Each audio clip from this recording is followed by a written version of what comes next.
Thanks for clicking. My name is Mark Mitchell. I'm a mortgage broker here in London, Ontario.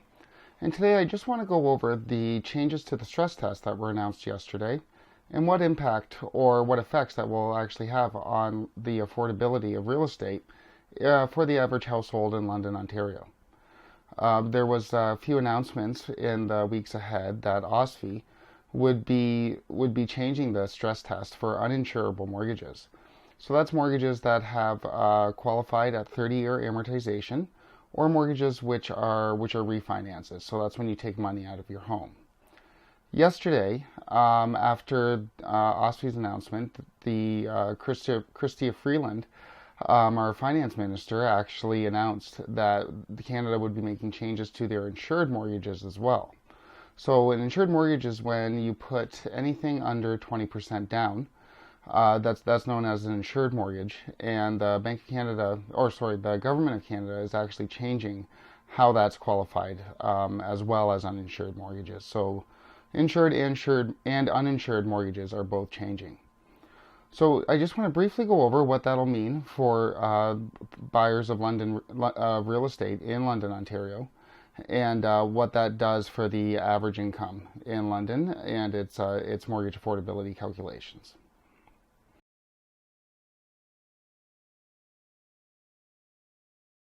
So to start off, what's changing with the introduction of the raise of the stress test? Prior to yesterday's announcement and up until June 1st of this year, you have to qualify at either 4.79 or 2 points above the contract rate, whichever is higher. So the contract rate is the rate that you actually pay. So for instance, if you were paying, say, 1.7% for your mortgage, you would actually have to qualify at either 3.7% or 4.79, whichever is higher, so obviously 4.79. What the government did yesterday was change that rate up to 5.25 points, so 5.25%. So when you go to apply for a mortgage, whether it be a pre-approval or a full approval, you have to qualify based off paying 5.25%, even though you're probably paying below 2% for your actual mortgage, or right around that 2 percentage points. So what that does is add a little bit of a buffer and a safety net, just in case rates do go up in the future. You've already proven that you can pay a mortgage of 5.25 percentage points.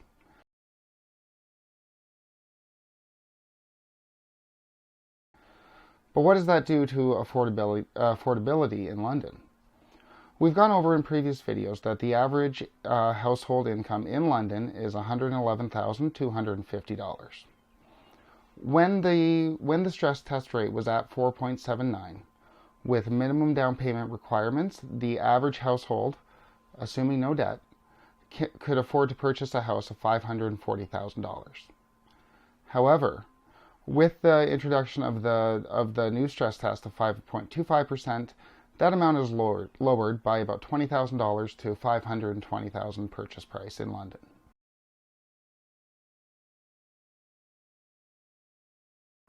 So what does the introduction of the new stress test do to the prices of real estate in London? It probably won't have that much of an effect on it. As we saw when we're looking at about $20,000 difference, when the average price in London was $645,000 as of last month, our average affordability was already less than what the average price was. That's due in large part from buyers from the GTA coming to London and paying cash, sort of outbidding our average finance buyer that we see in London. Whether or not this will have any significant impact or will start to show a trend on the part of the government to intervene more in the real estate market, that's yet to be seen. The Bank of Canada did signal yesterday that they're starting to get more and more worried about the real estate market overheating in Canada. And when they say Canada, they usually mean Toronto and Vancouver, but London as well could be affected. So we might start to see more of a trend on the part of the government to intervene and try to try to cool down our real estate market. But only time will tell. If you like this video, please do click like and subscribe, and you'll receive further updates on the mortgage market, the real estate market, and any news that comes out. Thank you.